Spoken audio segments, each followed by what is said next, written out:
এখন দেখবো as much as, আরেকটা হচ্ছে অ্যাজ মেনি অ্যাজ, আরেকটা হচ্ছে শুধু মাছ অ্যাজ। তিনটা শব্দের ব্যবহার করেছি এখানে। দেখেন এগুলো কিন্তু কনজাংশন, অনেকে বুঝতে পারে না যে এগুলো কনজাংশন কিনা। সবাই মনে করে কনজাংশন শুধু ওই দো, অল দো, সিন্স, বাট, হ্যাঁ, হোয়াইল, হোয়েন ইত্যাদি, কিন্তু সেগুলোর বাইরেও যে বেশ কিছু কনজাংশন আছে এটা অনেকে জানে না। তো দেখেন অ্যাজ মাস অ্যাজ, অ্যাজ এর সাথে মাছ অ্যাজ, অ্যাজ মাস অ্যাজ, এটা কিভাবে বসবে? অ্যাজ মাস অ্যাজ মানে হলো এই মাছ কথাটা বোঝায় পরিমাণ। মাছ কথাটা কি বোঝায় বলেন? এটা বোঝায় হচ্ছে পরিমাণ। আর মেনি কথাটা কি বোঝায়? মেনি কথাটা বোঝায় হচ্ছে সংখ্যা। মেনি কথাটা বোঝায় হচ্ছে সংখ্যা। As much as many as. আর একটা হচ্ছে শুধু মাছ অ্যাজ, শুধু মাছ অ্যাজ। আচ্ছা আসেন এখন,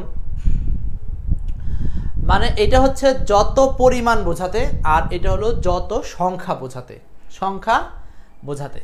আচ্ছা আমরা একটু ক্লিয়ার একেবারে উদাহরণ দিয়ে বুঝি। দেখেন এখানে যত পরিমাণ বোঝাতে আমরা ইউজ করবো অ্যাজ মাস অ্যাজ, যত সংখ্যক বোঝাতে অ্যাজ মাস অ্যাজ। আর এইটা একটু এক্সেপশনাল ওয়ার্ড, সেটা হলো মাছ অ্যাজ, শুধু মাছ অ্যাজ, যদিও অর্থে। কি অর্থে? যদিও অর্থে। তাহলে যদিও অর্থ প্রদান করতে আমরা ব্যবহার করব শুধুমাত্র মাছ অ্যাজ।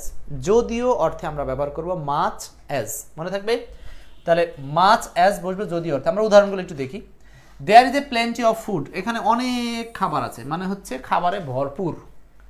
তো ইউ ক্যান হ্যাভ, এই হ্যাভ মানে খাওয়া, হ্যাঁ, এই হ্যাভ মানে খাওয়া। হ্যাভের অনেকগুলো অর্থ আছে। ইউ ক্যান হ্যাভ, তুমি খেতে পারো, as much as you like, তুমি যতটা মনে করো বা তোমার যতটা পছন্দ, যতটা দরকার, যতটা চাও। তার মানে এইখানে যতটা বোঝাতে কি বোঝানো হচ্ছে? As much as. এই মাছই বা কেন ব্যবহার করবো, কেন মেনি ইউজ করবো না? কারণ হলো এখানে মাছ দ্বারা এই ফুডকে রেফার করেছে।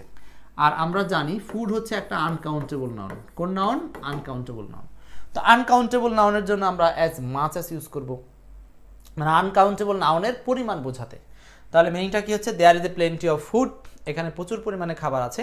You can have as much as you like, তুমি খেতে পারো যত পরিমাণ চাও।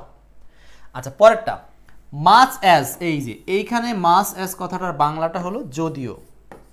যদিও বাংলা করে অর্থ করি, মাছ অ্যাজ যদিও, আই রেসপেক্ট ইউ, আমি তোমাকে সম্মান করি।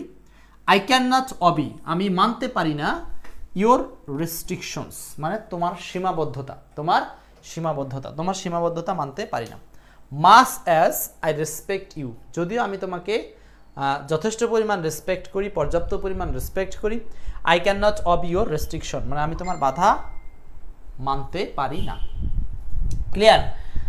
তাহলে আমরা আরেকবার সারমর্ম করছি। যত পরিমাণ বোঝাতে অ্যাজ মাস অ্যাজ, যত সংখ্যক বোঝাতে অ্যাজ মেনি অ্যাজ, যদিও বোঝাতে মাছ অ্যাজ। শুধুমাত্র এই অর্থগুলো মুখস্থ করাই এখানকার জরুরি বিষয়।